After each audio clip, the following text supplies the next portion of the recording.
Está ya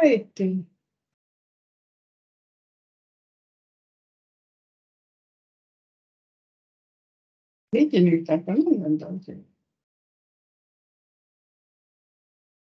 Total, que me muero. Es que no me alcanzo a ver.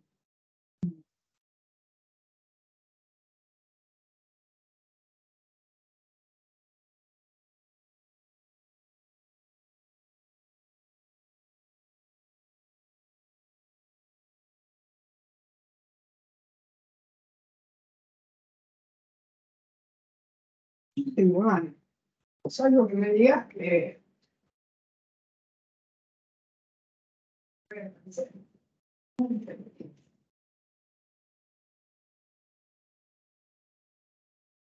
Yo fui ahí la pregunta.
Institucionales para estudios hidroambientales y de biodiversidad en los ríos Paraná y Paraguay, y va a estar presente, a quien vamos a aplaudir, a la doctora Melina Dervisegui, Micheli, que es bióloga, doctora en ciencias biológicas, investigadora adjunta del CONICET en el INAGRI Santa Fe y del Instituto Universitario de Seguridad Marítima de la Prefectura Naval Argentina y actualmente es directora del Centro Regional Litoral del Instituto Nacional del Agua. Bienvenida, doctora. El aplauso de los presentes.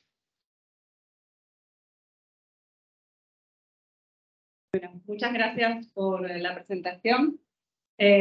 Gracias a Cintia y a Evi que organizaron este encuentro que es súper necesario.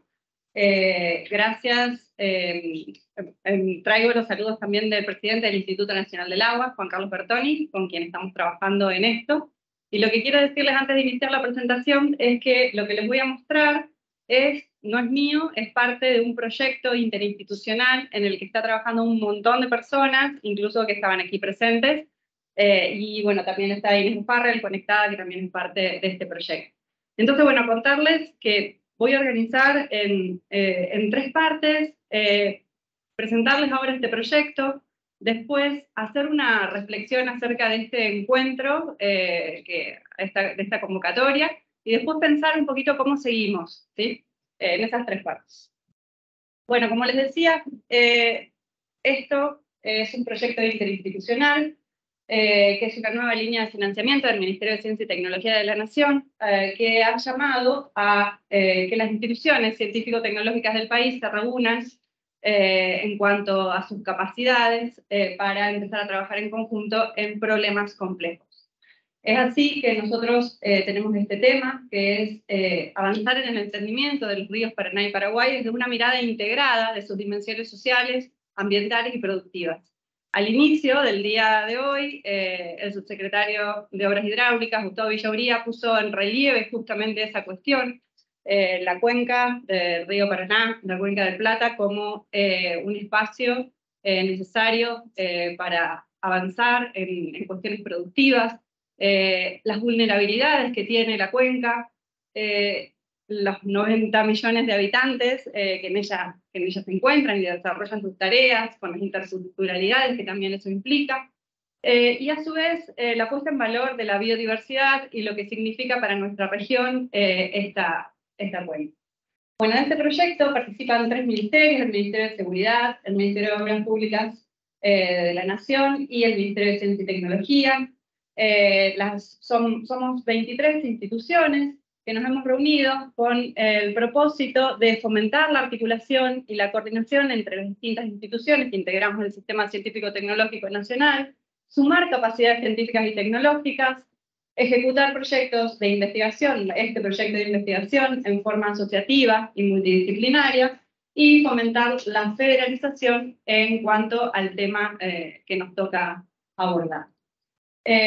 Aquí paso rápidamente las instituciones participantes. Las principales son la CONAE, el CONICET, el Instituto Nacional del Agua y el Instituto Universitario de Seguridad Marítima de la Prefectura y varias facultades, instituciones académicas y otras asociadas como la Administradora Provincial del Agua de Chaco. Bueno, son distintas las disciplinas en las que trabajamos en este proyecto. En esta presentación me voy a centrar en el tema que nos convoca, que es el de calidad de agua, pero contarle que trabajamos con 2 metas. Por un lado, la de generar conocimiento e información actualizadas y herramientas que contribuyan al codiseño de políticas públicas sobre la gestión sostenible de los sistemas fluviales. Y por otro lado, iniciar una forma de trabajo interinstitucional y transdisciplinaria en donde estemos dialogando las distintas disciplinas, que a veces eso no es fácil, y a su vez los saberes colectivos, los saberes populares, los saberes de la gente que habitan los sistemas fluviales. En el marco de lo que nos han convocado, contarles que en marzo del 2022 realizamos un muestreo, que fue un muestreo puntual, pero que tuvo la fortaleza de tener la fotografía completa de lo que es el eje fluvial Paraná-Paraguay. Esto lo realizamos también en articulación con la EBI y con APA. Acá pueden ver en este mapita, en fucsia, son los puntos de muestreo de la EBI, en rojo los de APA, y el resto son los puntos de muestreo que recorrimos en el eje fluvial, como les decía, y también considerando algunos tributarios de interés y balnearios o zonas de uso recreativo. Este fue un muestreo puntual en una condición hidrológica, pero que lo que nos permitió fue acoplar protocolos, acoplar capacidades para trabajar en conjunto distintas variables hidrológicas, biológicas, físicas, químicas, incluso también la toma de firmas espectrales a través del radiómetro de la CONAE. Bueno, organizamos la campaña. Esto se realizó, digamos, con la colaboración, con el apoyo siempre de la prefectura. Primero en el primer tramo, en donde realizamos la navegación en el tramo superior del río y en el Paraguay con las prefecturas locales, y luego ya con el buque científico Leluar de la prefectura naval. Bueno, acá tienen algunas imágenes de los sitios en donde íbamos realizando los muestreos, imágenes de las chicas de APA. Cintia en ese momento estaba en el laboratorio, creo que ahí está Cintia. Bueno, haciendo distintas paradas para los análisis de muestras, ya sea en el SECOAL, en la Universidad de Formosa. Bueno, aquí estas son imágenes de la Universidad de Formosa, la toma de muestras en EBI. Acá está uno de nuestros disertantes previos, Víctor. Bueno, y como les decía, luego ya a bordo del buque científico Leluar, que tiene el equipamiento necesario para realizar el primer procesado de las muestras y algunas que requieren análisis inmediato, como es el tema de bacterias de interés sanitario. Bueno, acá muy rápidamente les comento qué fue lo que muestreamos. Bueno, obviamente toda la parte de nutrientes, las distintas especies de nitrógeno, fósforo, materia orgánica, variables biológicas de interés sanitario como son las bacterias, parásitos y virus. El tema de parásitos y virus se hizo en conjunto con el Malbram y en los sitios de uso recreativo. Bueno, obviamente clorofila, cianotoxinas, pesticidas, metales pesados, y después, en términos de biodiversidad, lo que se analizó fue el fitoplancton, el zooplancton, las especies bentónicas, y en particular algunas especies bentónicas o planctónicas invasoras.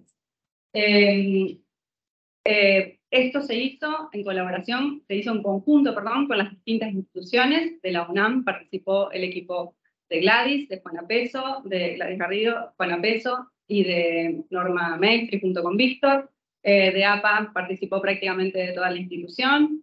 De la Universidad de Formosa participó un equipo de la Facultad de Ciencias Exactas y Naturales.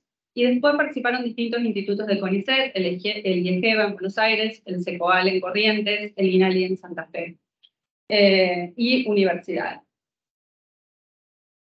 Bueno, aquí tienen alguna imagen más de lo que mostrábamos. Limpiamos el fitoplancton. Bueno, hay una imagen del zooplancton aquí. Organismos bentónicos, en particular poco también con el tema de las cianobacterias. Otro grupo que se mostró y que no lo mencioné previamente es las especies adheridas, los microorganismos adheridos a distintos sustratos, el biofilm. Bueno, y además de, aquí les mencionaba, y además de los análisis microscópicos que realizamos del bentos, fitoplancton y zooplancton, realizamos análisis genéticos. Análisis moleculares en dos formas, amplicones, que lo que nos permite es tener un pantallazo de la diversidad de organismos que incluso no alcanzamos a ver con el microscopio, porque por las técnicas, por la técnica de microscopía tiene algunas restricciones para el análisis de algunos organismos microscópicos. Entonces, bueno, esto nos permitía llegar con mucha mayor profundidad al conocimiento de la diversidad, ya sea bacteriana como de protistas y flagelados. Y también ahora estamos iniciando con la toma de muestra que se realizó el análisis de metagenomas, que eso ya es analizar todo el ADN que se encuentra en una muestra de un sistema acuático y que nos permite interpretar las funcionalidades de ese metagenoma, de ese microbioma. Lo que se está procesando, lo que está ocurriendo, los ciclos biogeoquímicos en los que están interviniendo esos organismos. Todo está incorporado en una base de datos y en un GIS que está a disposición para que pueda ser incorporado a otras plataformas ya de organismos de gobierno y que quede a disposición. Aquí hay otras imágenes, como les decía, también se hizo la medición de primas espectrales para intercalibrar la información satelital con la información de campo y poder tener una mayor, digamos, capacidad luego temporal y espacial de interpretación de las variables. En estos puntos son los que se analizó la diversidad genética microbiana. Y lo que les quería mostrar nomás en esta gráfica, que es difícil de leer por su tamaño, pero que fíjense, concéntrense en la parte azul. Toda esta parte azul son especies nuevas para la ciencia. Son especies que hasta el momento no están en ninguna base de datos mundial de diversidad microbiana. Así que esto solamente para señalar el potencial todavía de estudio que tienen nuestros sistemas acuáticos. Otras de las cuestiones que hicimos en el marco también de este proyecto y de este monitoreo, de este muestreo en particular, fue el mapeo en algunas zonas de la vegetación arraigada en paleocauces. La hicimos a través de un dron, de este dron que lo que nos permite es tener una resolución de 2 centímetros por píxel y además un área de vuelo de 170 hectáreas, es un dron de ala fija. Y bueno, este es el tipo de imagen que nos arroja y bueno, aquí tenemos la altura, nos permite analizar la altura de la vegetación. Acoplado de esta campaña que les mencioné, también se hizo una campaña de transporte de sedimentos porque coincidía con el pulso sedimentológico del Bermejo. Entonces, bueno, fue un buen momento para acoplar una campaña en particular que analizara el transporte de sedimentos. Y también otros estudios paralelos que se realizaron son estudios de paleogeohidrología, en donde se estudiaron terrazas en 5 transectas de los ríos Paraná y Paraguay, buscando evidencias de inundaciones y de sequías que ya, palios, ¿no? De muchos, o que no podemos registrarlas con la información instrumental, la información que tenemos al momento. Esto también se concatenó con, en algunos sitios, en particular en Chaco y junto con APA, el fortalecimiento del monitoreo de algunos ríos internos que desembocan en el Paraná o que están asociados,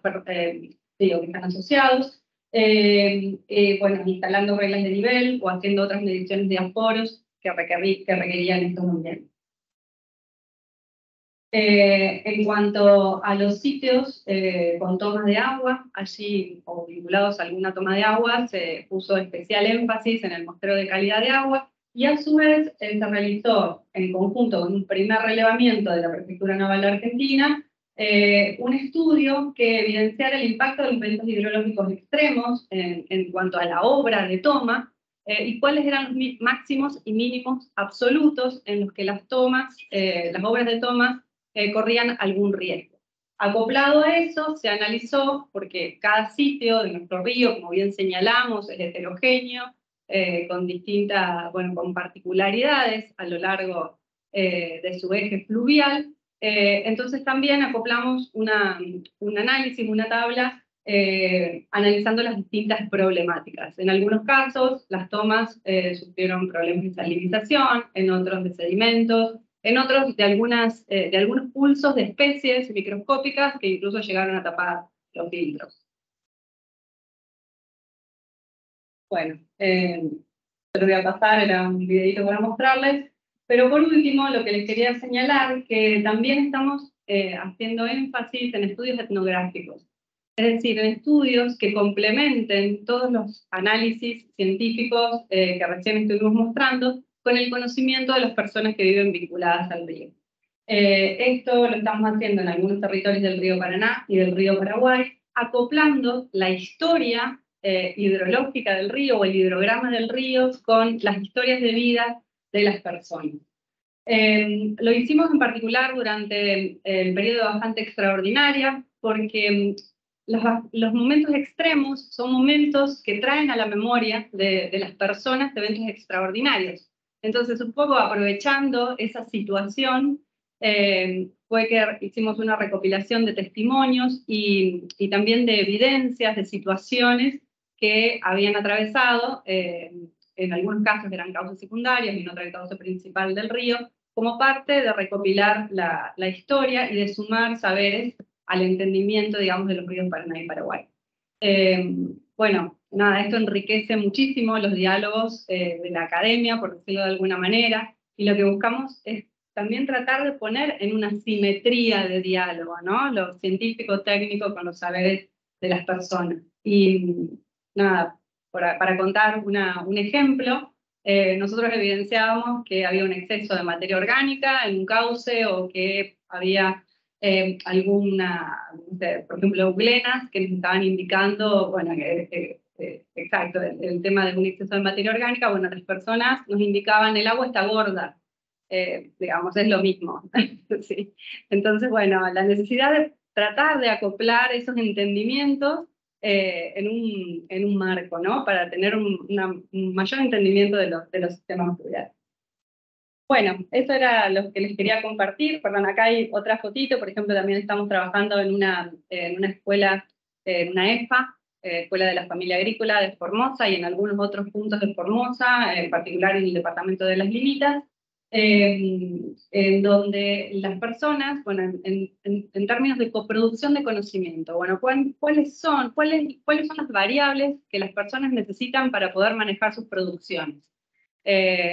Variables meteorológicas, variables hidrológicas, bueno, y que las personas también sean parte de recopilar esa información, de leer esa información. La EFA en particular tiene una estación meteorológica del Servicio Meteorológico Nacional y tiene toda su currícula acoplada al entendimiento de la información que esta estación meteorológica arroja. Además, bueno, la cuidan, la mantienen, tienen pluviómetros. Bueno, entonces esta es otra parte de lo que estamos buscando en este proyecto. No solo simetría de diálogos entre academia y personas con sus vidas vinculadas al río, de saberes colectivos, sino también trabajar en términos de coproducción de conocimiento. En este aspecto, y en particular en este proyecto que se lleva adelante en Las Limitas, uno de las personas que lo coordina es Federico Robledo, que también es parte del proyecto que les puedo mencionar. Bueno, hasta aquí la presentación. Y por otro lado, les decía que en segunda instancia me parecía que es súper valioso este encuentro en el que estamos aquí, en el que cada organismo, cada grupo de investigación fue mostrando sus capacidades. Estuvimos viendo capacidades diversas y todas acoplables, y que si se acoplan tomarían, digamos, otro relieve, ¿no? Otra dimensión. Obviamente sin dejar de pensar que hay complejidades institucionales, complejidades de la propia cuenca, interjurisdiccionales, que también eso nos desafía a cómo trabajar. En algunos casos es necesario trabajar en términos regionales, generando acuerdos entre los 5 países, en otros casos generar acuerdos binacionales, y en otros casos incluso acuerdos dentro federales, ¿no? En nuestro país, porque atravesamos 7 provincias, digamos, en este territorio, y a su vez instituciones con distintas metodologías, con distintas capacidades, con distintas posibilidades, con distinto equipamiento, y fundamentalmente con distintas personas o recursos humanos, llamémosle, con distintas formaciones. Bueno, en todo eso hay un gran desafío de cómo trabajar hacia adelante, porque los problemas son los problemas de la gente, y hoy hablaba una persona en cuestiones de cianobacterias, algunos problemas que se han observado con cianobacterias, la bajante, lo que dejó en evidencia, las cuestiones de las tomas de agua, bueno, etcétera, de contaminación. Entonces, las personas no identifican los límites de las instituciones. Y entonces ahí nosotros tenemos un desafío, porque cuando las personas plantean un problema, este problema no hay una interpretación de quién lo debe abordar. Nosotras tenemos el desafío de poder trabajarlo y trabajarlo en conjunto y, bueno, y sumar nuestras capacidades. Y bueno, nada, acá creo que como final, que estamos interpelados a poder avanzar en ese sentido, sumando nuestras capacidades, complementándolas en otros casos y también, bueno, compartiendo la información y pensando que también hay distintos usuarios de esa información, que la información tiene que estar destinada también a usuarios particulares. Y por otro lado, y lo último, creo que no es solo también resolver problemas, sino también poner en valor lo que significan nuestros sistemas acuáticos. Esto de trabajar en términos de biodiversidad, por ejemplo, lo demuestra absolutamente. Tenemos una riqueza de agua enorme y que tenemos que cuidar. Bueno, entonces a veces es trabajar con los problemas y otro lado y también la otra pata es esta, poner en valor lo que tenemos para poder también trabajar en cuidarlo, ¿no? Bueno, y hasta acá ahora el micrófono porque me parece que, bueno, que todos tenemos algo que decir y que todos estamos interpelados acá en este espacio.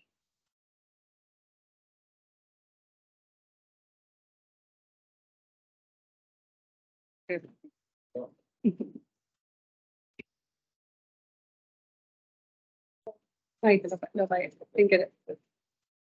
Quería que inmediatamente dijera más opinión a la pregunta que decía Melina. Creo que un poquito más adelante, la presentación de nosotros en la entidad también tenemos mencionado hoy la intervención, digamos, social y cultural, en lo que consume a un puerto de agua, donde los distintos las personas presentistas, como que, vamos a decir, el equipo técnico va como para regalar información acerca del presidente o bastante, y vos te ves favorecida o enriquecida, digamos, por otros aportes que los mismos habitantes, digamos, te van estableciendo, eso que tiene que ver con a lo mejor uno lo traduce como zonas de contaminación o zonas de intervención, pero eso ya te da tanto cómo se va ampliando, digamos, tu lugar de trabajo, tu lugar de investigación. A partir, digamos, de esta interacción social. La mirada, digamos, ambiental es precisamente eso. O sea, el vínculo, digamos, entre el cuerpo del agua, o sea, esa unidad y lo que somos, de cierta forma, beneficiarios de eso que nos está ofreciendo el ecosistema. Creo que trabajar, como bien lo decía, en el marco de del compartir la información, del ver en estos eventos, o sea, qué información se dispone, qué información, digamos, está disponible, en qué instancia, en qué estado de estudio, la variabilidad de estudios, porque en este caso el proyecto, digamos, el proyecto que ustedes están trabajando presenta junto con lo que otras entidades van sumando, eso nos hace también el diálogo, que si bien, como bien decía, las instituciones tienen, digamos, su entrenamiento, vamos a decir, nos corresponde también a nosotros poder ir gestionando estas medidas. Eso se da como toda relación, en el contacto, digamos, que podamos seguir vinculando en las necesidades y en el poder aportar, en tener espacios de intervención, al menos la mirada un poco nuestra es esa.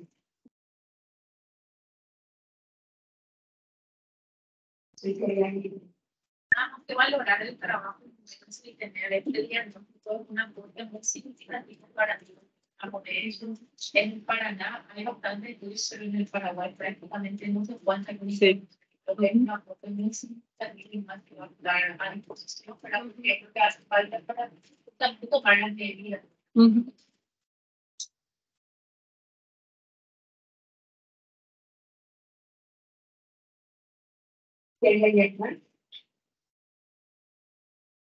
Igual, vamos a dejar, yo creo que una primera medida de intervención que tiene que ver con esto de compartir los distintos trabajos también, también es el constituir un vínculo, digamos, entre los distintos organismos, más allá de nuestros diferentes, pero un vínculo técnico, digamos, como para también de parte prácticamente de decir, bueno, la campaña se hace en un periodo de tanto a tanto, por ahí nos enteramos que está línea, está ahí. Bueno, yo creo que parte de esas cuestiones así operativas y prácticas, más allá, digamos, de las cuestiones que a posteriores venimos a ver. Parte de eso, saber, digamos, que contamos, ahora sabemos lo que se dedican ellos, lo que se dedican los otros, estamos haciendo también un tratamiento a nivel de cuenca, ¿no? Parte de esa comunicación. Después lo otro se va a ir avanzando en las medidas de también de los requerimientos que las distintas instituciones por el diseño, ¿no? Quizás sea para cumplir, vamos a decirlo así, para implementar lo que es una base de datos o lo que sea, o determinado estudio, pero creo que a partir del vínculo particular, digamos, también de lo que pueda, de la información o el diálogo que podamos tener. Sí, eso es fundamental, poder coordinar acciones. Sí, eso que mencionabas que es fundamental, poder coordinar acciones de muestreos que puedan derivar en monitoreos. Acá hay un monitoreo, tiene un monitoreo, pero en otros sitios no hay un monitoreo, entonces a lo mejor poder coordinar esas acciones para sumar otros, bueno, también AISA tiene su monitoreo permanente, sumar en otros espacios que se identifiquen como prioritarios o como necesidad. El Paraguay es así, hay muy poco en el río Paraguay, por eso nosotros decidimos sumarlo. Pero bueno, esa es como el primer paso, ¿no? De poder sumar espacios y también complementar esas capacidades. Nosotros lo que tenemos es que, bueno, además la complejidad que tiene este sistema es que podemos tener una metodología, pero tenemos que saber que esa metodología no la podemos aplicar de igual manera en el Alto Paraná que en el Delta, en el Bajo Paraná, en la zona de confluencia, porque la carga de sedimentos, porque la profundidad, porque la transparencia, bueno, por distintas, es diferente. Entonces, podemos tener una metodología, pero que también tenemos que tener ese entendimiento de lo que es el río para poder aplicarla y aplicar sus variantes. Y a su vez que todas las mediciones sean comparables, ¿no? Llegar, bueno, eso es un poco también lo que hemos hecho, incluso hemos probado algunas metodologías. Trabajamos con nitrógeno líquido, por ejemplo, para transportar más fácilmente, ya liberándonos del tema de la cadena del frío, de pensar que podemos tener problemas con el descongelamiento de las muestras o eso. Así que bueno, buscar algunas, lo que tenemos una experiencia en haber probado distintas metodologías, a veces diferentes a las, hay algunas estándar y que las hemos probado que funcionan y que funcionan muy bien, o adaptaciones de las metodologías estándar que el mismo río lo requiere. Ahí lo veo, Juanita, que bueno, las dragas que utilizamos son diferentes porque tienen que ver con el sedimento, porque el sedimento del río no es el mismo. Y bueno, y eso también implica pruebas y ver cuál es la mejor forma y después cómo comparamos la información de cada una de las dragas para hacer los estudios de eventos. Eso me parece que es fundamental en esta complejidad del sistema. Por supuesto que esto va a constituir en lo que prácticamente por ahí, cuando hay situaciones de alerta, ¿no? Eso tiene que ser un mecanismo rápido, digamos, de intervención, más allá de que desde el aviso a situaciones de que se pueden ir solucionando, desde las distintas instituciones intervinientes. Todos estos trabajos, todos los proyectos responden a fines estrictamente, digamos, a nivel de cada institución, pero también tienen la mirada que es hacia una constitución para el Estado Nacional. Entonces, es ahí donde nos toca esa responsabilidad a todos. Cuando ocurre algo, parece como que todos salimos a correr, pero no para nosotros. Pero bueno, y decimos, no, eso para la comida, eso para la y ahí empezamos, ¿vale? Pero yo creo que este diálogo, esta intervención, ¿sí? Más allá de decir, bueno, estos datos, va a constituir una base de datos, y tener la misma base de datos, no se trata solo de eso, sino ir conjugando acciones que nos permitan no solo mitigar, sino también establecer alertas sobre lo que es el cuidado del recurso hídrico. Bueno, muchísimas gracias, Melina. Gracias a ustedes. Hola, recibimos a la doctora Melina Del Micheli, bióloga, doctora en ciencias biológicas, investigadora adjunta del CONICET en el INADI de Santa Fe, del Instituto University de Seguridad Marítima de la Prefectura Naval Argentina y actualmente directora del Centro Regional Litoral del Instituto Nacional del Agua. Muchísimas gracias. Mientras va tomando ubicación, la otra disertante, continuamos en esta segunda jornada. Por supuesto, ecosistemas, estamos disfrutando acá acuáticos, perdón. Queremos agradecer al Departamento de Relaciones Públicas y al Departamento de Prensa y Comunicaciones, están diciendo. Así que bueno, para ellos también muchísimas gracias y a toda la gente que está haciendo posible esta segunda jornada de ecosistemas acuáticos. Ahora ya con micrófono estuvimos hablando tempranito, estuvimos escuchando de disertantes a capela, como se dice, y bueno, ahora después del receso del almuerzo, vinieron algunos disertantes y ya me miraron feo, no tengo nada que ver, ¿eh? Ahí a Roberto que la está mirando, y a todos los disertantes de la UNE y a todos los que estuvieron acá, así que bueno. Vamos a continuar antes de un pequeño receso para tomar un cafecito. Se va a continuar esta jornada con la disertación de Nancy Román, que está tomando ubicación. Ella es de Aguas de Corrientes, Sociedad Anónima, quien disertará sobre monitoreo de calidad de fuentes de capacitación superficial de Aguas de Corrientes. Bienvenida y el aplauso para ella también.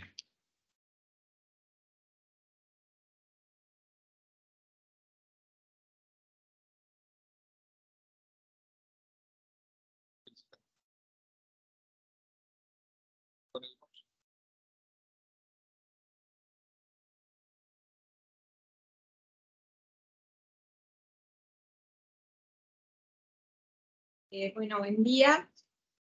Para los que no me conocen, soy bioquímica, mi nombre es Nancy Román, trabajo en el laboratorio de Aguas de Corrientes, en el área de control de calidad. Soy responsable del sector aguas. El laboratorio tiene se organiza, digamos, como sector aguas y sector gestión ambiental y saneamiento.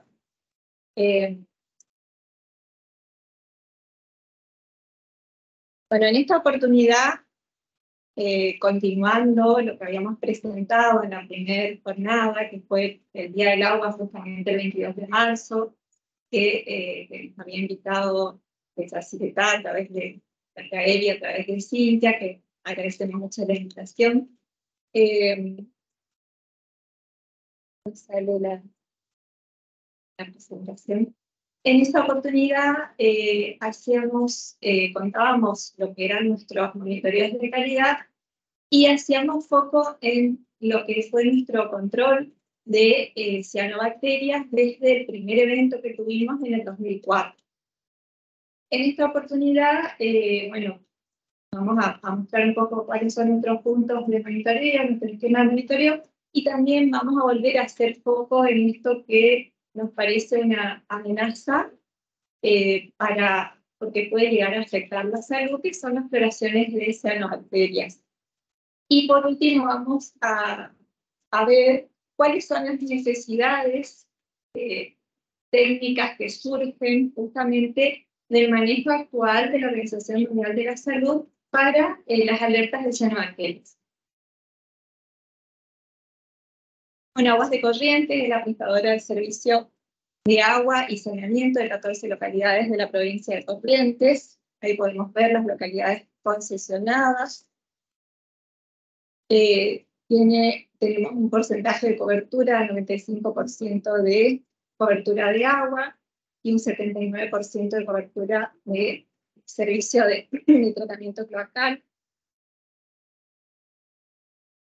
Aquí podemos ver las tomas de captación sobre los ríos Paraná y Uruguay. Tenemos 6 tomas de captación superficial, 3 sobre el Paraná y 3 sobre el río Uruguay. Los esquemas de monitoreo incluyen parámetros físico-químicos, microbiológicos, fitoplancton. Acá podemos ver la ubicación de la toma sobre el río Paraná en Corrientes Capital. La toma de Corrientes tiene la particularidad de estar aguas abajo de la afluencia del río Paraguay. Entonces tenemos en algunas oportunidades efectos del Paraguay cuando el Paraná está abajo, sobre todo, pero si no captamos en la costa correntina netamente río Paraná. El caudal de captación promedio es de 7.000 metros cúbicos hora. Tenemos una distancia a la costa de 70 metros y una profundidad de 5 metros en la toma principal. La otra toma aguas abajo es la de Goya, que capta sobre el riacho Goya. Tenemos 2 tomas sobre el riacho Goya. Es un brazo del Paraná y también tiene la particularidad de estar aguas abajo de la descarga del río Santa Lucía. Podemos ver las tomas. Los caudales de captación son de 1.400 metros cúbicos hora. Aguas abajo, siguiendo el Paraná, tenemos la toma de Esquina, que tiene un caudal de captación de 240 metros cúbicos hora. La toma de Esquina está sobre el río Paraná, es un brazo del río Paraná, y que también tiene la particularidad de estar en la confluencia del Paraná con el río Corrientes. El río Corrientes carga en este punto. Entonces, el agua que se capte va a depender mucho de los niveles de ambos ríos. Y durante la bajante extraordinaria hemos tenido un evento extraordinario que nos causó muchos dolores de cabeza. Ahora les voy a contar un poquito sobre eso. Sobre el río Uruguay tenemos 3 tomas en Santo Tomé, Montecaseros y Paso de los Libres, con caudales de 750, 1.000 y 420 metros cúbicos por hora. Nuestro plan de monitoreo en las fuentes de captación incluye parámetros que son parámetros in situ, nutrientes, orgánicos, bacteriológicos, iones mayoritarios, sólidos sólidos, metales, y la frecuencia de muestreo va a depender del tipo de parámetro. Hay parámetros que se miden diariamente, hay algunos que se miden en forma online, y otros que son semestrales, trimestrales. Algunos se procesan en el laboratorio y otros se tercerizan. Además del control de las fuentes de captación, se realizan los controles de los vuelcos de efluentes a los cuerpos receptores. Esto se hace en el área de gestión ambiental y saneamiento. Los puntos, las estaciones de monitoreo son en la toma de captación, puntos aguas arriba y puntos aguas abajo de la toma. Sobre la descarga y aguas abajo. Aquí pueden ver algunas de las estaciones de monitoreo y los puntos de muestra en las distintas localidades. En el área de gestión ambiental y saneamiento se realizan también físico-químicos completos, bacteriológicos, procitológicos. Hay un estudio biológico que se hizo en forma conjunta con la Facultad de Veterinaria en Riacho Goya, que fue un estudio de fauna y piscícola. Aquí pueden ver la metodología analítica y los parámetros que se controlan en los cursos receptores. ¿Cómo nos aseguramos la calidad de los datos? Como mencionaban la mayoría de los expositores, el muestreo es uno de los puntos más importantes. el nuestro no está bien hecho, los datos tampoco van a estar bien. Y dentro del laboratorio es muy importante el aseguramiento de la calidad analítica, la evaluación de desempeño de las técnicas. ¿Sí? Bueno, realizamos nuestra evaluación de desempeño con patrones trazables, hacemos verificación con patrones, hacemos controles interlaboratorios, se realizan con el INTI, con el COFES. El COFES realiza todos los años distintos tipos de controles interlaboratorios, ensayos de campo, químicos básicos, microbiológicos. También se hacen interlaboratorios con el COFILAB, DQO, DBO, se hacen con el COFILAB, que es el de la Asociación Química.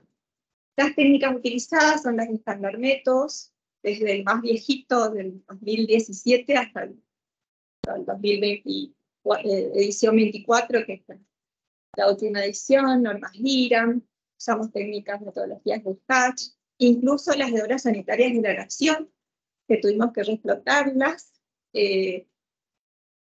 por falta de reactivos, básicamente. Tenemos un problema muy grave en este momento, acentuado por los problemas de importación de reactivos, están sujetos a la CIRAC, y es muy difícil contar con la mayoría de los insumos que son importados. En lo que es cianobacterias, la parte de taxonomía nos basamos en los manuales de COMAREC, tratamos de mantener al personal capacitado y actualizado, y en lo que es cianotoxinas, las últimas guías del Ministerio de Salud, la última revisión, y las guías de la OMS. Las guías de la OMS, eso vamos a hacer un poquito. La última revisión fue la del 2021 y hubo cambios importantes que afectan a la evaluación de riesgos en las plantas potabilizadoras.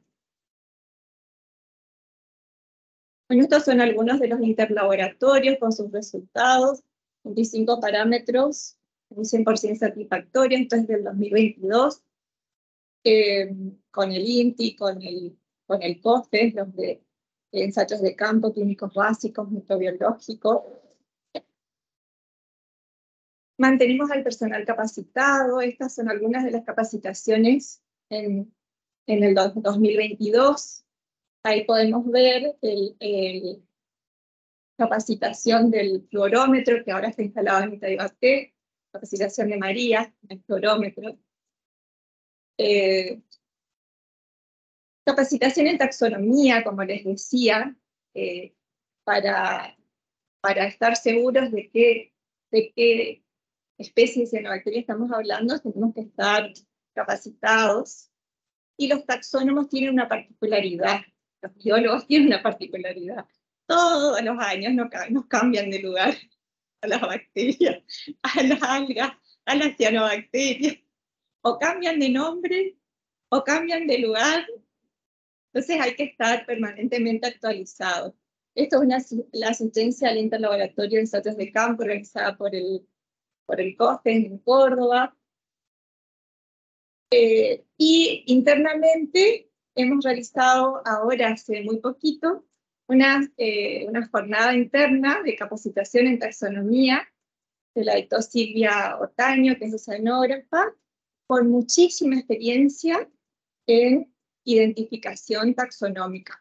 Es más, ella ha desarrollado unas claves de las especies que más frecuentemente se encuentran en la región, y lo que hemos hecho es una capacitación teórica en principio, con una evaluación práctica.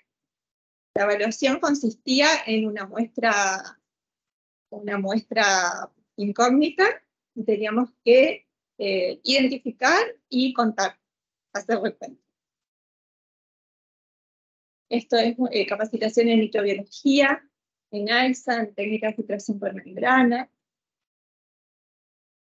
Y bien, de todos los parámetros que se controlan, yo les decía que quería hacer foco en lo que es la floración de cianobacterias, que es algo que nos ocupa desde hace bastante tiempo. ¿Y por qué? porque la OMS la considera un problema de salud emergente y porque vimos que con el cambio climático, con las bajantes y con todas las condiciones, en la charla anterior habíamos visto que cómo hemos incrementado el recuento, en particular de microcistis en nuestro río Paraná. ¿Qué pasó con las guías de la OMS? Nosotros nos manejábamos con la versión anterior de las guías, donde solamente establecía un valor guía para microcistina. Microcistina es la toxina que produce una de las especies de cianobacteria, que es Microcistis aeruginosa. El límite de microcistina era 1 microgramo por litro. Entonces, las potabilizadoras nos adecuábamos, armábamos nuestro plan de agua segura para cantidad de células por mililitro de cianobacterias, especialmente de microcistis, y 1 microgramo por litro de microcistina. Pero las guías OMS se actualizaron. Y hoy esta es la nueva guía, la nueva versión, la edición 2021 de la OMS. ¿Qué nos dice este árbol de decisión para la evaluación de riesgo? Nos dice que si hay presencia de cianotoxinas, si hay presencia de cianobacterias, si la turbiedad de la transparencia del agua es menor a 2 metros, si hay observación de 10 colonias o 50 filamentos por mililitros, entonces se confirma con observación microscópica. Si se identifica que un 10% del total de fitoplancton es cianobacteria, estamos en nivel de vigilancia. Si estamos en nivel de vigilancia, debemos examinar semanalmente el cuerpo de agua, las tomas de agua, y debemos hacer una inspección regular de las tomas. Si en esta observación microscópica semanal el biovolumen es mayor 0,3 milímetros cúbicos o por litro, o 1 microgramo por litro de clorofila, entonces pasaríamos al alerta nivel 1. En caso de que no superemos este valor en biovolumen y en clorofila, continuamos en nivel de vigilancia. Ahora, lo que nos dice la OMS es que en caso de que se superen esos niveles de biovolumen y de clorofila, debemos, si es posible, hacer cianotoxinas. Y ya no nos está hablando solo de microcistina. Tenemos que hacer cilindrofermoxina, anatoxina, oxitoxina y microcistina. Y evaluar si cumplimos con los niveles guía que nos da la OMS, que es 0,7 para cilindrofermoxina, que es 1 para microcistina, es 3 para anatoxina y un 0,3 para saxitoxina. Si estamos debajo de este nivel, continuamos en nivel de vigilancia. Si no, pasamos al nivel de alerta 1. ¿Qué tenemos que hacer en nivel de alerta 1? Tenemos que evaluar las tomas. Si es posible evitar el bloom o no. ¿Cómo se puede evitar el bloom? Con diferentes acciones, con barreras, con cambiando las alturas de captación de las bombas de toma. ¿Es posible y podemos entrar nuevamente en los valores del nivel de vigilancia o no?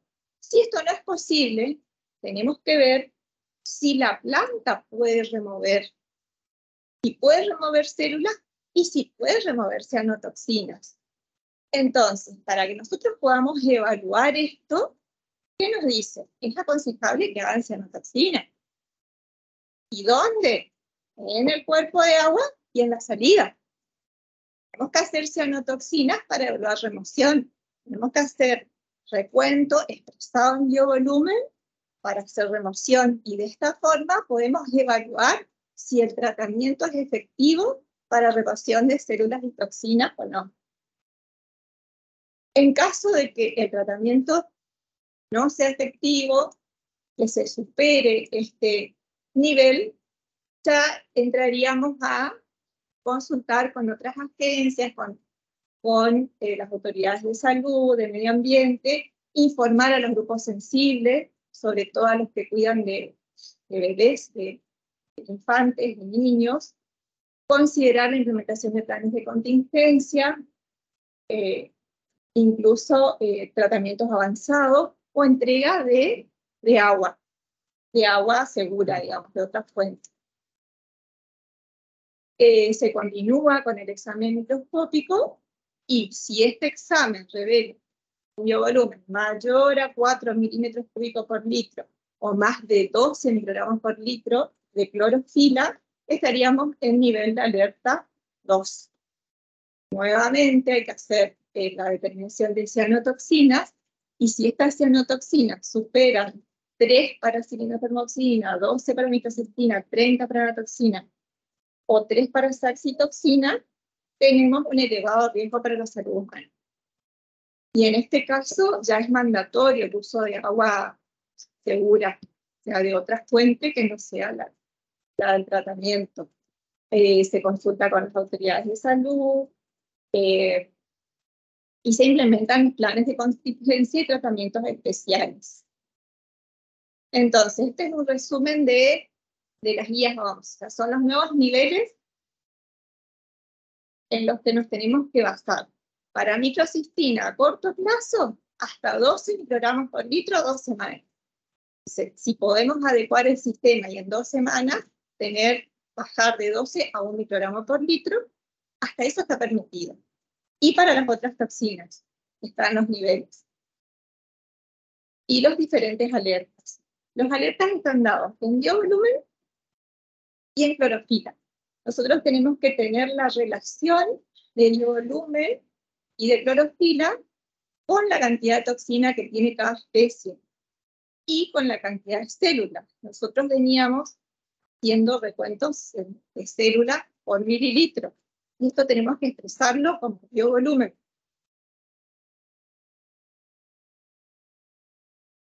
Bueno, esto es un poquito traducido.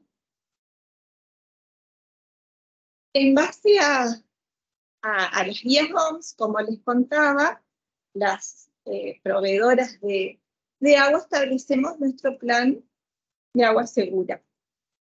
Para establecer el plan de agua segura, lo que se hace es determinar cuál es el peligro o evento peligroso, en este caso el género de cianobacteria que está produciendo la floración, se identifica cuál es el peligro, se hace una evaluación y jerarquización de riesgo. Para hacer esta evaluación y jerarquización de riesgo se buscan los antecedentes históricos y de la cuenca aguas arriba. Por eso es tan importante tener los datos, tener la información, las condiciones ambientales, la probabilidad de ocurrencia. La medida de control, se establece cuál es la medida de control, que puede variar según el género de cianobacteria que esté produciendo la floración. La Organización Mundial de la Salud establece que esta es la forma de evaluar el riesgo. Con la guía, con la edición anterior, nosotros establecíamos nuestro plan de agua segura para un determinado nivel de microcistina y de microcistina. Que tenemos antecedentes desde el 2004, entonces conocemos los antecedentes históricos, conocemos el manejo, tenemos hecho ensayos de remoción de toxinas en la planta, tenemos hecho ensayos de remoción de toxinas por cloro. Entonces podemos decir que las medidas de control son efectivas para determinado número de células. Pero estos son algunos ejemplos de plan de agua segura que da la OMS. Lo que nos está diciendo la OMS es que para una misma planta podemos tener diferente evaluación de riesgo para diferentes géneros de cianobacteria. Nosotros podemos conocer mucho cómo trabajar con microcistis y microcistina, pero no sabemos nada del comportamiento de una floración de otra especie. Entonces, si tenemos con la misma planta en el mismo río, pero con otra especie, la medida de control puede ser diferente. Y la incertidumbre en la evaluación puede ser diferente. porque no conocemos cómo se comporta en la planta. No es lo mismo una colonia de microcystis globular, grande, que sabemos que el 98% de la toxina es intracelular, que coagula, que se puede eliminar en un 98% en la etapa de coagulación, que una floración de una plantotrix, por ejemplo, que tiene otra forma, que es filamentosa, que flota, que difícilmente coagule. Entonces la incertidumbre en la evaluación es muy alta para dos géneros diferentes de cianobacterias. Estos son algunos ejemplos de medidas de control que da la OMS. Una de las medidas de control en reservorio, por ejemplo, es variar la profundidad de la toma. Otra medida de control son los bancos de filtración de ribera. Yo les contaba el ejemplo de Esquina. Nosotros en Esquina, con la bajante extraordinaria, hemos tenido un evento donde el río Corriente se salinizó, teníamos un nivel de manganeso muy alto y teníamos presencia de fitoplancton, con mucha diatomea y algo de cianobacterias. Y el Paraná, que es el que me diluye el río Corriente antes de ingresar, estaba en niveles menor a medio metro. Entonces, teníamos que eliminar todo eso. Y con tratamientos totalmente opuestos. Porque para eliminar manganeso teníamos que oxidar, pero no podíamos preclorar si teníamos cianobacterias. Entonces, una de las soluciones justamente fue esto. Se hicieron perforaciones en la planta y se ingresó el agua de perforación a la planta y se solucionó, digamos, el problema. Otra de las medidas preventivas que da la OMS, que da como ejemplo en Itaipú, son los buffers, digamos, los buffers para protección del cuerpo de agua, para evitar la contaminación difusa. Otra medida preventiva que hoy, bueno, el ingeniero Alejandro Barrios ya describió en detalle, es la red de monitoreo de la Cuenca del Plata. Esto a nosotros nos sirve mucho porque nos da las alertas con 3 días de anticipación. Con el fluorómetro de Itaibaté podemos ver la clorofila total, podemos ver la clorofila del grupo de las diatomeas, podemos ver la clorofila de las cianobacterias. Pero todo esto tiene que estar verificado, controlado. Esto es un ensayo de verificación del fluorómetro. Para poder hacer la verificación del fluorómetro tenemos que contar con cultivos, con patrones, con verificación. Otro ejemplo de acción preventiva que lo están haciendo en la provincia de Buenos Aires, bueno, en varias disertaciones hablaron de lo que es la participación ciudadana, que es algo muy interesante que el ciudadano común pueda involucrarse, pueda participar y pueda ayudar. En la ciudad de Buenos Aires, por ejemplo, trabajan con los sistemas de alerta temprana, con capacitación al ciudadano, ya les enseñan cómo tomar una foto de un cuerpo de agua con un vaso, cómo identificar si la floración es dispersa o si es acumulativa, y en base a eso generan alertas para tomar las muestras, ir al sitio. Y también una herramienta importante son los monitoreos satelitales, que los están haciendo ahí en la provincia de Buenos Aires. Y todo esto lleva al cianosemáforo, que bueno, que es esto para aguas recreativas, sobre todo, es muy interesante y que bueno, hoy comentaba la gente de la UNAM que ellos trabajaron en esto, pero todavía no hay nada unificado, no, al menos en Corrientes, en los semáforos, no tenemos. Bueno, todo esto lo que nos lleva es a reflexionar cuáles son las necesidades en general, sobre todo para las plantas potabilizadoras. Necesitamos taxónomos altamente capacitados, porque hoy en día hay que conocer e identificar especies, tanto para la identificación como para el recuento. Y el recuento tenemos que ajustar a lo que es biovolumen. Hay que hacer biovolumen, porque la OMS nos está hablando de biovolumen. Tenemos que tener interlaboratorios. No hay en el país disponible un interlaboratorio para cianobacterias y cianotoxinas. Yo no conozco que exista. O por lo menos juntarnos entre los que hacemos esto y tratar de conseguir que cuando hablemos de una especie o de un recuento, que estemos hablando de lo mismo. Nosotros necesitamos contar con antecedentes aguas arriba y para eso necesitamos hablar del mismo idioma. Necesitamos centros de referencia regionales para análisis de cianotoxina y que esos resultados para las potabilizadoras es importante, además de ser confiables, que sean rápidos, porque nosotros necesitamos el resultado ayer. No mañana, ni pasado, ni dentro de un mes. Y necesitamos el desarrollo de kits nacionales y de patrones nacionales. Los kits de ELISA para control de cianotoxinas hoy en día son todos importados.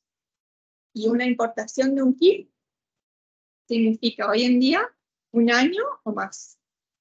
Con un kit que tiene fecha de vencimiento, con un kit que hoy en día tenemos que tener 4 kits para las 4 cianotoxinas y no sabemos qué floración vamos a tener. Río, no podemos comprar kits por las dudas. O sea, es toda una problemática que sabemos que va a empezar a incrementarse el nivel de exploraciones y que es algo necesario. Tenemos que tener información confiable de la cuenca. Tenemos que tener medidas de prevención y mitigación, acciones en la zona de ribera, minimizar los impactos del uso intensivo de la tierra, crear zonas buffer,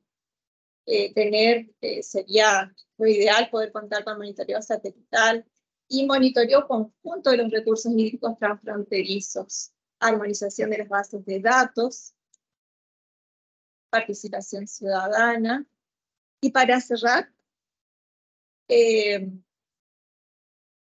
como reflexión final, tomo lo que dice el último informe de la UNESCO del 2023 respecto a alianzas de cooperación por el agua. La UNESCO nos dice que hay un aumento de la demanda de agua del 1% anual, que hay escasez endémica y contaminación del agua dulce, que hay pérdida de extensión de humedales y que hay deficiente capacidad de monitoreo e información. Entonces, para poder conseguir las metas del ODS 6, que son garantizar la disponibilidad de agua y su gestión sostenible y saneamiento para todos, es indispensable la cooperación en la gobernanza del agua, que incluye a todas las partes interesadas relacionadas a los diferentes usos del recurso. Todos somos usuarios y todos consumimos agua. Los datos de calidad del agua en el monitoreo medioambiental revisten importancia fundamental para la toma de estas decisiones. Así que bueno, celebro esta reunión de hoy acá y que esto va en este camino. Muchas gracias.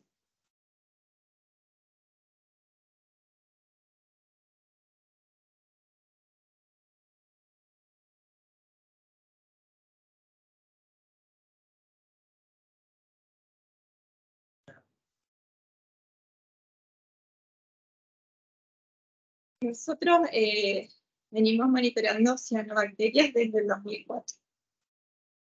Y hemos tenido algunos picos. Esos picos fueron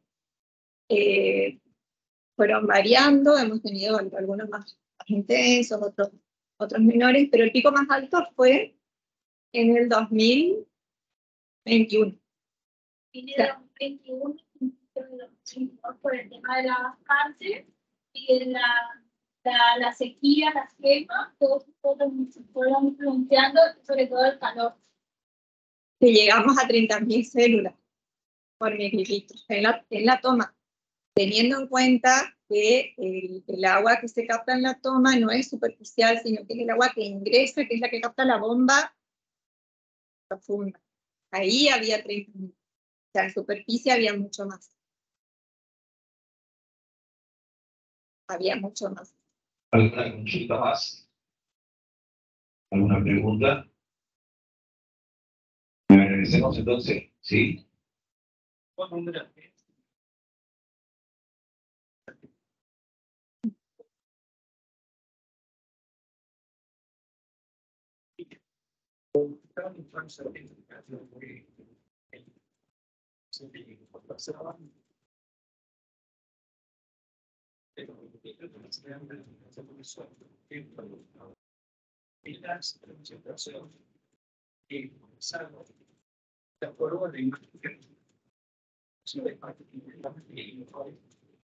Sí, nosotros hemos tenido una reunión con Cintia, con Andrea Dross, que es la que está haciendo este trabajo en la provincia de Buenos Aires, y sí, hemos pedido un presupuesto para poder tener una factibilidad, digamos, de poder hacer este trabajo sobre el Paraná. Y eso es factible, es costoso, pero es factible. Se está haciendo en Córdoba, se hizo en Salto Grande, se está haciendo en la provincia de Buenos Aires. Sí, lo que hacen es calibrar las imágenes satelitales con los niveles de pigmentos, o sea, de clorofila, y con eso se estima la cantidad de algas, digamos, la floración que pueda haber. Y eso se corrobora con muestreo in situ. O sea, se mira el satélite y se corrobora con el muestreo.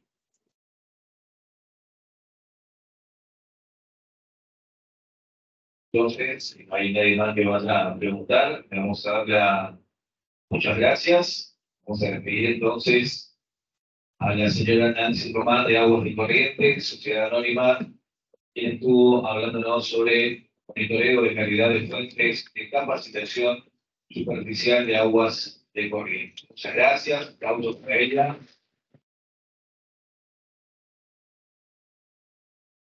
No es mi corazón, sino que el micrófono que está ahí dando vuelta.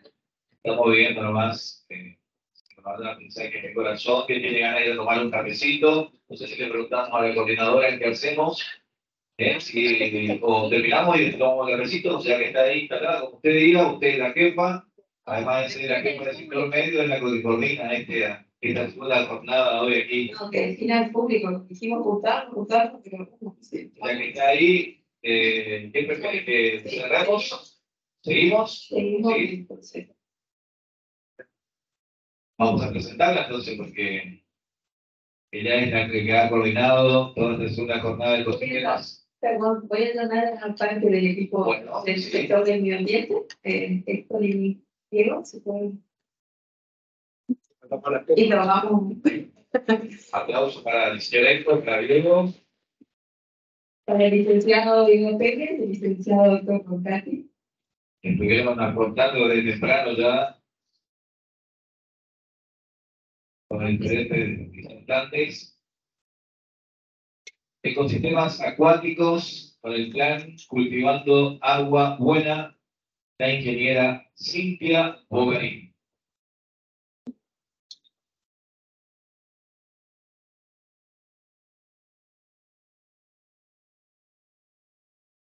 Mientras tanto voy agradeciendo a Claudio Paradela por todo este trabajo del sistema. Muchísimas gracias, también vale un aplauso, porque nosotros también tenemos la posibilidad de explayarnos en el micrófono, siempre saludamos al sonidista. ¿Cómo no está el sonidista? Vamos a saludar al señor que está haciendo todo lo posible desde temprano ya con la salida a través del Zoom y todo el tema de sistemas. Así que muchísimas gracias. También al sector del medio ambiente, muchísimas gracias.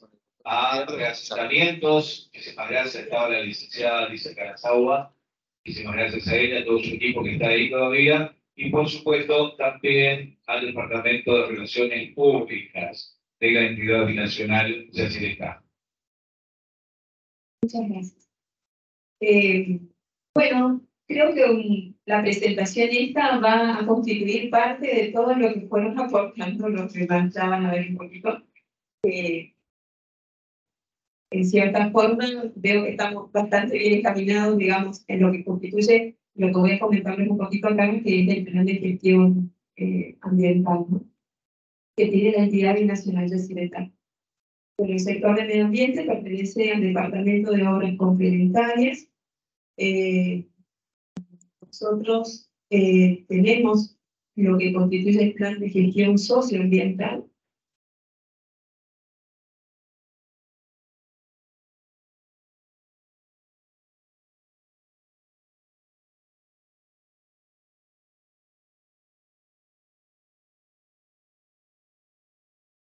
Bueno, este plan de gestión socioambiental se fue trazando así en la medida, digamos, de cómo se fue constituyendo la empresa precisamente.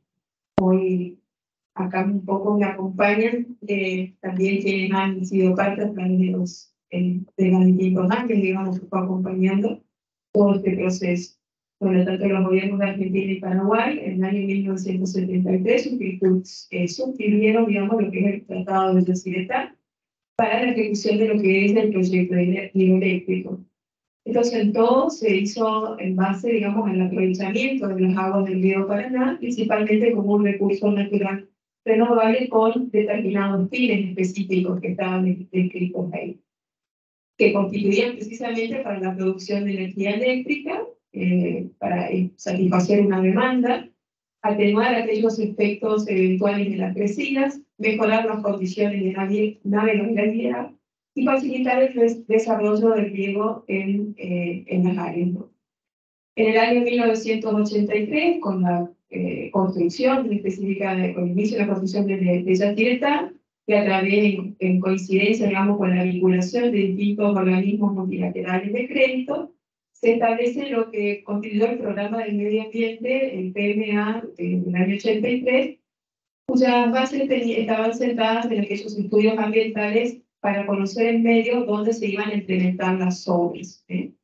La idea que nosotros, mejor dicho, el concepto que nosotros tenemos de lo que es la gestión ambiental ahora, a lo que fue todo este inicio, van a ver que es un progreso, digamos, en la conceptualización y también en la implementación. En el año 1987, a través del Plan Maestro de Gestión Ambiental, se establecieron distintas directrices, ¿no?, que para trabajar en la mitigación de estos potenciales impactos derivados de la ejecución de las obras y el posterior proceso de llenado. Se establecieron distintas acciones que estaban dentro de este plan maestro de gestión, y así se fue evolucionando hasta que en el año 1992, a través de esos potenciales impactos constituidos en la evaluación ambiental, se establece lo que es el plan de manejo ambiental, el PMA del año 92, con el fin, digamos, de prevenir, controlar, minimizar y compensar todos aquellos ecosistemas y comunidades que causarían la construcción y operación del proyecto hidroeléctrico. Esto constituyó una medida de mitigación y compensación que, bueno, obviamente ahí es donde impacta un alto valor, digamos, tiene un gran área de impacto en los sistemas ecológicos, sociales y culturales, digamos, de toda la zona de influencia. Voy un poquito rápido en todo el proceso histórico, pero vieron muchas situaciones. Y en el año 2002 y el año 2006 se establece lo que es el plan de manejo de medio ambiente. O sea, esto se divide, digamos, lo que es el plan de manejo del medio ambiente y el plan de acción para el reasentamiento y rehabilitación. Lo que constituye el plan de manejo del medio ambiente consistía en el tratamiento de aquellos aspectos asociados al medio físico-biótico, y lo que era la parte de reasentamiento y rehabilitación estaba precisamente relacionado a aspectos en el ámbito social y económico para todo lo que es la reubicación y el reasentamiento de toda la población afectada. Los puntos, digamos, que estaban dentro de estos planes constituían los programas de salud, de cultura, de patrimonio cultural, educación, tratamiento de ámbitos urbanos y rurales. Ya en el año 2011 partimos, digamos, de otra conceptualización que tiene que ver, digamos, con el plan Cultivando Agua Buena, o bipolar. Y ahí sí te voy a dar la palabra a Héctor, que participó un poco del proceso. Solamente para continuar con lo que decía Cintia, bueno, yo también como parte, que en realidad cada 10 años, desde el 92, como bien decía Cintia, que se elaboró el primer plan de manejo del medio ambiente con las medidas básicas. Yo participé por parte de la UNAM en la actualización del 2002, del 2000, se terminó aprobando en el 2002, donde se convocaron a todas las instituciones que estaban trabajando con esos impactos pronosticados, sobre todo la parte científico-técnica, digamos, de universidades y centros de investigación.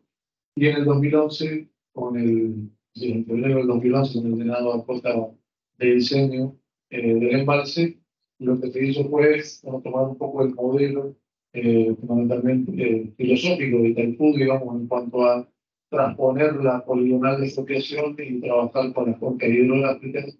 Y aquí entonces, en un plan binacional, se llamó Cultivando Agua Buena e IPORA, una vez terminada la emisión del plan de Senado, que para nosotros se llamó Plan de Determinación de Desigualdad.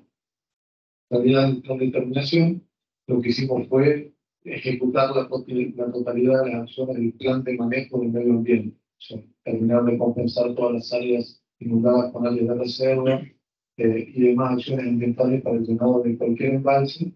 Y obviamente la unidad territorial es la gestión de cuencas. Desde ahí hasta la actualidad, ahora un poco el desafío de liderarlo por parte de Cintia es seguir evolucionando en esto, como decía Cintia, de pasar del concepto de unos estudios ambientales que en esos primeros párrafos del 70 y pico, del 80 y pico, eran 3 renglones nada más. Se trabajarán los impactos ambientales relacionados con la represa a tener planes específicos y a tener una unidad territorial de gestión de cuencas. Yo quería agregar una cosa muy breve que creo que tiene que ver con lo que nos convoca hoy. Yo me quedé en el plan de manejo del 92, a mí me encanta, y como la fuente de financiamiento proponía el fortalecimiento de instituciones locales, agentes locales, capacitar y equipar. Y es lo que estamos viendo hoy acá con la presencia de Juana, de Pablo Rux, de Roberto Balmaceda. Las instituciones locales, en su momento el CERIDE, se han capacitado, fortalecido, equipado, han hecho sus tesinas, sus doctorados, y eso era una impronta, una pata de la mesa muy fuerte del plan de manejo del 92.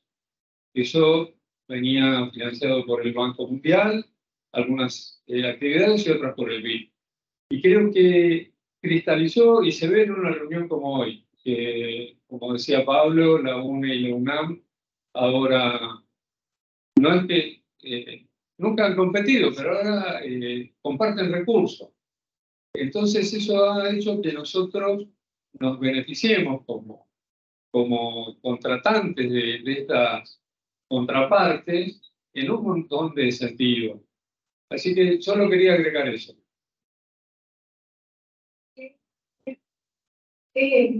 Como ven, toda esta parte del proceso y lo que hoy nos toca dentro de lo que es el plan de gestión ambiental, el Cultivando Agua Buena, que va involucrando todos estos objetivos, todos estos trabajos de experiencia ya desarrollados, tiene que ver hoy en día con lo que es la gestión de cuencas como unidad territorial de trabajo. En las cuencas nosotros nos encontramos no solamente con, hoy les decía, con el cuerpo de agua, sino con todos aquellos aspectos, digamos, que tienen que ver con lo estrictamente ambiental, con lo social, con diferentes tipos de intervención que hoy nos llaman a actuar de una manera diferente a lo que se venía gestionando en otras instancias, ¿no? El accionar que nosotros establecemos dentro del plan de gestión tiene que ver con la manera participativa, tanto de la entidad como un actor en el cuidado, digamos, de esas cuencas, y, o sea, que asegure lo que es la calidad del recurso hídrico y también la protección de la misma cuenca y de todo su ecosistema.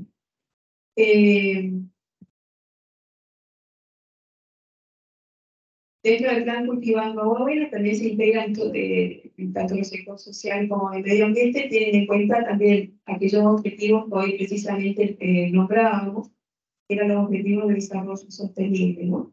Son, bueno, en este caso, agua limpia, energía artificial no contaminante, vida submarina también, la parte de biodiversidad, la salud y bienestar, hambre cero, y esto que constituye las distintas alianzas para los objetivos, ¿no? La actualización del plan de gestión ambiental toma, digamos, diferentes criterios que son participativos, sobre todo aquellos que promueven la sustentabilidad tanto social, ambiental y económica, como actores intervinientes en esa unidad territorial, y también establece distintas líneas de acción a través de lo que son mesas de gestión, el apoyo técnico a distintas instituciones o administradores locales, indicadores de monitoreo y evaluación y aquellos sistemas de contingencia que pueden ir obteniéndose en el tratamiento. Dentro del plan de gestión, entonces se establecieron, o sea, distintos proyectos que se fueron enfocando en distintos programas que están un poco acá sintetizados, ¿no? Son programas de ecosistemas acuáticos, de salud ambiental, de educación ambiental, estudios y gestiones especiales, territorios, ciudades, comunidades sostenibles, gerenciamiento socioambiental del embalse en río, reservas y biodiversidad, seguridad alimentaria, desarrollo territorial y soberanía alimentaria, desarrollo e innovación tecnológica y calidad corporativa. Cada uno de estos programas tiene a la vez diversos proyectos, como ser, por ejemplo, lo que hoy prácticamente nos une, que es calidad de agua, pero tenemos proyectos también de lo que corresponde a fauna hídrica, aguas arriba, aguas abajo, lo que es la creación de transferencias, todo esto involucrado en lo que es ecosistemas acuáticos, aquellos que tienen que ver con el sistema de reservas y de urbanas, reservas rurales. Todo esto es lo que nosotros podemos encontrar, digamos, en el tratamiento de las cuencas hidrográficas, ¿no? Lo que corresponde, bueno, un poco para ampliar nada más, ecosistemas acuáticos, bueno, ven estos proyectos, bueno, en el caso de calidad de aguas, y como hoy yo mencionaba también, lo que corresponde a fauna hídrica y aquellos que son especiales de calidad de agua que tienen que ver con situaciones especiales o eventos que pueden afectar la calidad del embalse y que, bueno, requieren especial tratamiento.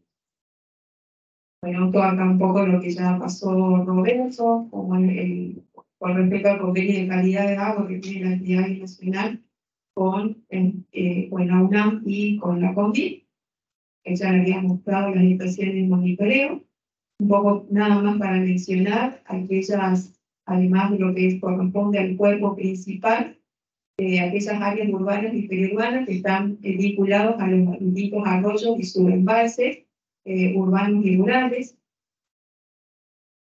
Y bueno, y en esos monitoreos o en esas cuestiones de intervención social, uno va determinando distintas instancias o distintas situaciones, ¿sí? Que tienen que ver no solo con el problema de calidad del agua, sino el problema de la vegetación acuática, el déficit de instalaciones sanitarias, las deforestaciones, la ocupación precaria de las tierras inundables, los desechos urbanos, las tierras recuperadas, bueno, en el caso de un vacante, actividades productivas que aportan nutrientes y contaminación al curso de agua, la comatación progresiva de las zonas bajas por sedimentación.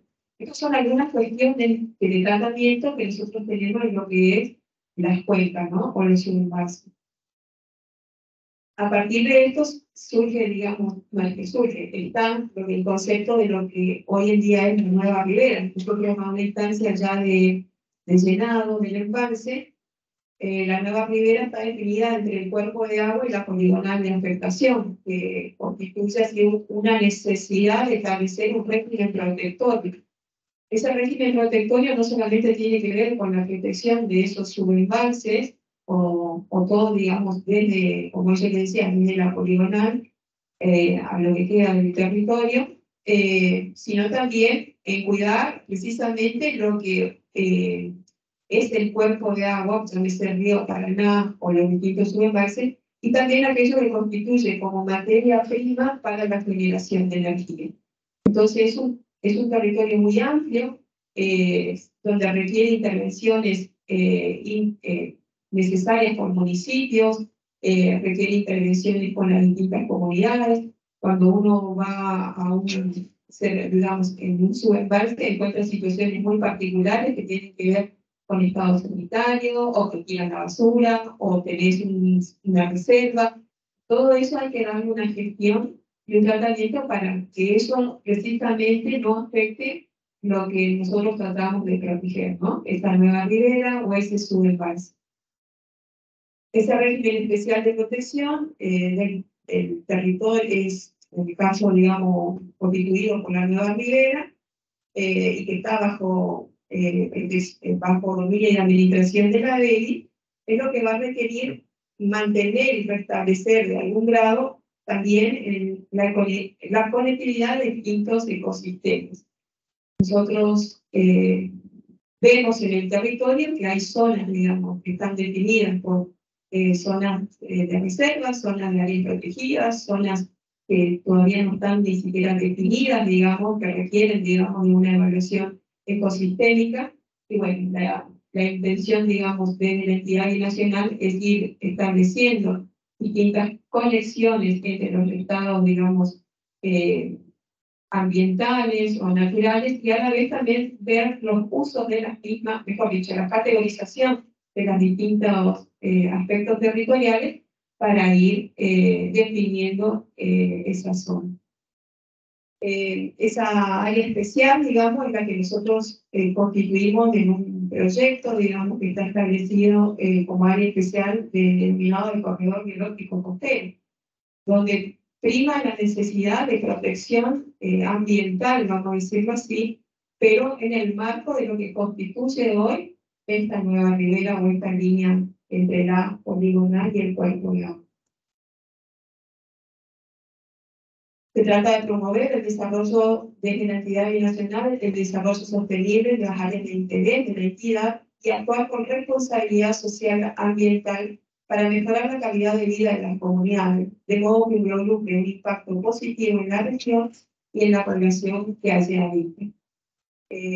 Bueno, esto es nada más un ejemplo de de cómo se va implementando todos estos proyectos, digamos, que están dentro de los programas del plan de gestión, se van gestionando en la práctica en distintos tipos de intervenciones. Bueno, este es el programa de calidad de agua, acá es el proyecto que tiene que ver con la limpieza costera y el mantenimiento de todas las áreas costeras. Tiene que ver con, hoy tocábamos el aspecto de salud, con campañas de salud, que tienen que ver con la vigilancia epidemiológica, el trabajo que se realiza en las reservas, que tiene que ver con educación ambiental, con investigación, con relevamiento, con monitoreo, con el cuidado de las mismas. Tiene que ver con capacitaciones en distintas instancias según la situación que así lo amerite, que en el caso del cuidado del fuego.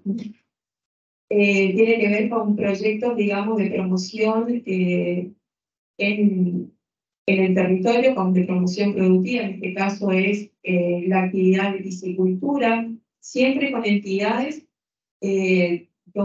vinculantes, en este caso el INTA y la Universidad Nacional de Nordeste, que colaboraron con nosotros en lo que eran las capacitaciones, junto con el Ministerio de Ecología de la provincia de Corrientes, de Misiones, que se tiene un convenio, digamos, con la Estación Hidrobiológica y de Piscicultura, donde se hace la entrega de alevines a productores. Bueno, esto también trabajo en las reservas. esto también es la reserva del Itaú, y bueno, y acciones, digamos, que tengan que ver desde aquellos más pequeñas a aquellas más relevantes que pueden requerir una intervención más técnica en cada sentido. Bueno, esto era un poco en síntesis para mí. Ahí también mucho lo que constituye un poco el plan de gestión ambiental y la mirada, digamos, de la entidad en las comunidades, considerando, digamos, todo este borde costero que nosotros tenemos bajo protección, siempre en el cuidado y en la protección del recurso hídrico.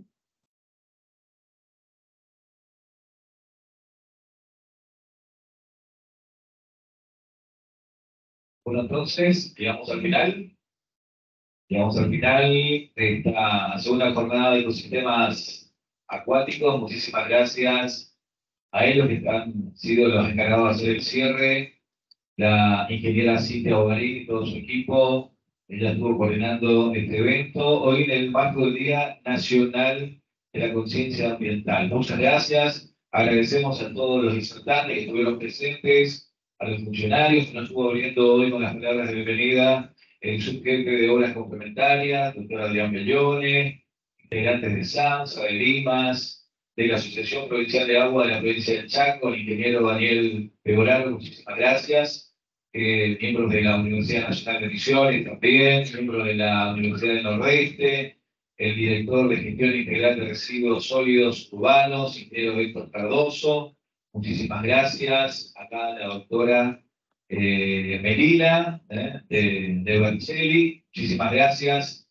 Nancy Román, el señor Roberto, que también estuvo disertando, todo con el licenciado Víctor Llanos, el ingeniero Roberto Balmaceda, muchísimas gracias. Y bueno, a todas las personas que han hecho posible, a los departamentos de comunicación y prensa, al departamento de relaciones públicas, de la entidad binacional de Ciretá, de asentamientos también, de medio ambiente, por supuesto a Claudio Paradela por el sistema y a toda la gente que ha estado del otro lado, le brindamos este aplauso, los que estamos presentes hoy en este auditorio, oigan que van a quedar presentados de todas partes, disertado a través de Michu, del pueblo que abrieron esta segunda jornada, como el ingeniero Alejandro Barrio, presidente del Consejo Federal de Entidades de Servicios Sanitarios, COFES, como así también el ingeniero Gustavo Villa Uría, subsecretario de Obras Hidráulicas del Ministerio de Obras Públicas. Si me olvidé de alguien, sepan disculpar. Muchísimas gracias a todos. Y ahora sigue el momento del café,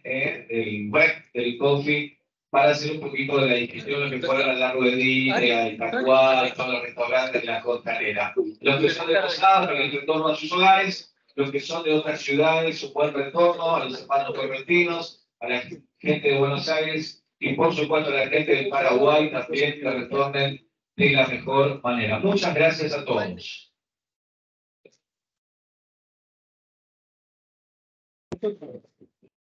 Gracias.